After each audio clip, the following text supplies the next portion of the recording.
This just in. Breaking news. Our top story tonight. Local YouTuber is too lazy to move his camera back and forth for 10 minutes. We'll have more on that story as it continues to develop. It's been a busy few days in the cryptosphere. We've seen Vitalik essentially boycotting Consensus by saying he's not going to go because of CoinDesk's policies. We're seeing Eric Von Hoos basically attacking Roger Ver for saying that he's constantly misquoting him. We've got all kinds of things going on in the markets, lots of gains being made across the board. I want to jump in and talk about some of the biggest stories that we've got developing at this hour. But before we go any further, I want to solve a problem that I'm sure many of you guys would complain about if I didn't fix it. And look, this is my job to help you guys get a better viewing experience. And I know what you're thinking. I know what you're feeling. Let's move on. Let's jump into what is easily the most important story today. In fact, it's not even very close. This channel almost has 200K subscribers. I have no shame. Moving on, let's take a look at this tweet from Vitalik regarding Consensus 2018. Vitalik not giving away ETH Buterin tweeted, "I am boycotting CoinDesk's Consensus 2018 conference this year and strongly encourage others to do the same. Here is my reasoning why. 1. CoinDesk is recklessly complicit in enabling giveaway scams. See their latest article on OMG, which directly links to a giveaway scam." Now, this is a bad look for CoinDesk. There's no way around that. And this isn't the first time we've seen a news site make some pretty significant mistakes. Like this time on February 17th of this year, where the site ccn.com said Buterin has a flair for engaging with his followers on Twitter, using the thread to also announce an ETH promotion. Followers up to a certain number who sent a fraction of an ETH to a specific wallet address he provided were rewarded with 5 to 7 ETH, which totally enthused his base that may have otherwise been deflated by his sobering remarks on cryptocurrencies. Guys, do you think that's what Vitalik wanted when he started Ethereum? He thought, man, maybe one day Ethereum can become so big that I have to put not giving away Ethereum in my Twitter handle so people don't get scammed. The dream. The dream. Vitalik went on to make some other points, such as their coverage of EIP 999 was terrible. They published a highly sensationalist article claiming the chain would split when it was very clear that EIP 999 was very far from acceptance. And as you can see here, this article says Ethereum may be on the brink of a blockchain split. Now, that's also kind of annoying if you're Vitalik, because if something is not a reality and someone's trying to make it sound like it is, then it might make it look like there's dissent within the Ethereum project or within the community, and that's not true and could end up hurting the value of Ethereum. So it's important that people realize that things like EIP 999 were not anywhere close to actually happening. Vitalik went on to say, when Peter's Segali, is that a real last name? 3, their reporting policies are designed to trap you with gotchas. Did you know that if you send them a reply and you explicitly say that some part is off the record, that's explicitly on the record unless you go through a request approved dance first? I'm sorry, Vitalik, but I'm going to have to disagree with you here. This is the internet. And on the internet, there's a record of everything. Except for Craig Wright's claim he's Satoshi.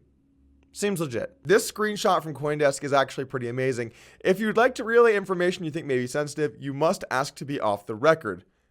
In general, the following types of statements are on the record unless otherwise noted. Emails marked as off the record when no journalist has agreed to your request. That just makes sense. Vitalik's final point was, and by the way, the conference cost 2 to 3K to attend. I refuse to personally contribute to that level of rent seeking. This is just a... Sorry, I'm receiving some news. We actually have a live feed of Vitalik. Let's tune in. Times have been tough. I'm not gonna lie. And just because things have been turning around lately, it doesn't mean that there haven't been real people who've been hurt. A lot of us have been hurt. There was a point a long time ago, January, where Ethereum was $1,400.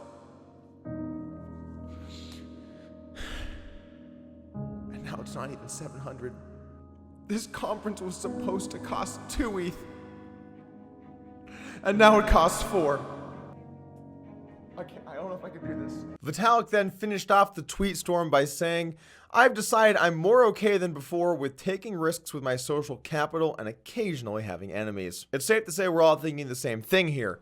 When does the Vitalik mixtape drop? many men wish death on me. Blood in the streets, dog, and I can't see.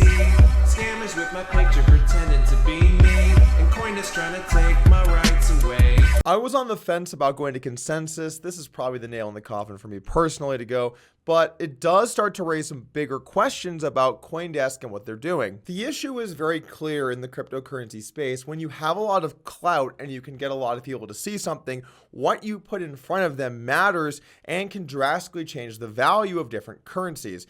Another tweet that Vitalik retweeted here was from Tim Swanson saying Coindesk has been complicit over the past year in 1, not publicly disclosing if any writer has a vested interest in the coins they write about, 2, tweeting about coins that DCG Co. and staff have invested in, and 3, actively tweeting about live coin sales as they happen. When I see tweets like this, it always feels a little close to home to me because I launched a cryptocurrency news site 6 months ago, and I've been in this process of trying to build something that actually provides good information to people and isn't just a shill fest. In fact, it's one of the reasons why we've never accepted $1 to promote any coins on our website. I'm not saying that we would never have a promotional post, but at least so far, we haven't thought of a great way to do it because we want to be able to bring good information to the audience that people can trust and believe in. But there are some obvious, conflicts of interest. For example, when you have a large writing team, there are going to be people who might own some coins that they want to do an article on or they feel like are important to post about, right? Well, where's the line on that? Do we have to ask them if they have the coin? What if they lie? What if they do have the coin? And sort of what happens here, I think, from kind of the perspective of the site, not to defend Coindesk, but if you have writers, you can't really know what their incentives are as far as what they're trying to do with their piece. Are they trying to move the market towards something they're invested in or whatever? You can't really know. So there's always going to be some inherent bias when someone writes an article. Now, one thing that we like to try and do at Coin Central is we like to try and keep it a little more factual based and a little less opinion as we can, as possible. But again, there's always going to be some degree of opinion interjected, and it's a tough line to find as the site. One thing that we do at Coin Central is we always put a disclaimer at the bottom of every article that Coin Central's owners, writers, and or guest post authors may or may not have a vested interest in any of the above projects and businesses. None of the content on Coin Central is investment advice, nor is it a replacement for advice from a certified financial planner, because we want people to know that, hey, look, this isn't a perfect world where we can be like, no one has a piece of anything. Not even saying that's what we would want to do. But at the same time, it's important to let people know that, if you post an article on a subject in a positive or negative way, that can affect the market. And it's really important to me to try and be forthright with people that are coming to our site to learn about the information that they see. We have that same issue right here on YouTube. In fact, a bunch of influencers recently got caught essentially pump and dumping on their audiences.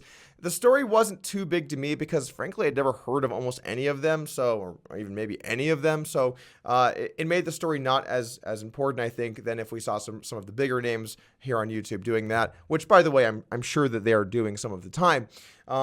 But this is not just like a news site thing. This is a YouTube thing. This is a social media thing. It's everywhere, and it's always the same problem. And this is something that I personally have struggled with a little bit because on one side, you don't want to be, pigeonholed and not say anything, right? You don't want to feel like you can't talk about what you like or what you invested in or what the direction you think where things are headed. You don't want to feel like you can't say anything, but you also don't want to be Shillbags McGee over here posting your portfolio and then getting hacked and losing all of it. You don't want either of those things, right? You want to be somewhere in the middle, but it's still a bit of a struggle because, I find that sometimes if I want to make a video about it or I want to make a video about a project that I invested in, I kind of feel like, if I post this video, I know that a bunch of people are going to be like, oh, fucking shilling stuff again. You're trying to use your audience to pump and dump. And I'm not going to do that. I'm not going to do that to my audience. I still own some Lux, even though the Lux coin obviously did not do so hot since I made that video on Lux, but I got to see kind of what the reaction is like from the community when you do a video promoting something that you like, that you've bought. And even though I was very forthright and clear in that video, I own this coin, and if the value goes up, it helps me. Despite being very clear, you still have a segment of the audience that thinks like, oh, Shillbags just trying to shill his fucking bags. That's what Shillbags would probably do. Where is the line? What do you do? I'm actually interested in what your guys' opinions are. In fact, if you could leave a comment below on either, what do you think the best way for sites to operate are? What you think is the right way to operate on YouTube? Like, what do you think is like the middle ground that we should be striving for? Now, obviously, everyone wants to be as idealistic as possible. Everyone wants to be like, never shill anything, always post articles that are 100% fact-based with no opinion, and hire only the best possible writers, and then review every one of their words they ever write for forever and make sure it's all good to, I mean, that's not realistic, right? We got to try and find realistic solutions to some of these problems. I think overall, I've done a good job though. And that's what I've strived to do here on YouTube and at Coin Central. And just with the information I put out in general, I want to help people avoid scams. I want to help good currencies succeed. And I want to be able to give my opinion to you guys on what I think in as factual way as possible. Now, sometimes you make mistakes. And that's one of the things, like, I think, I'm not really sure what happened with the Oh My's Go giveaway thing. That just seems totally ridiculous that happened to CoinDesk. They were essentially saying that for every one Oh My's Go you had on some site, then you get another third of one for free or some shit. That was a complete scam. It's one of the reasons Oh My's Go is now also boycotting Consensus. But at the same time, let's just say you're CoinDesk, right? And you're the whole organization. You got one writer who just put something stupid in an article, right?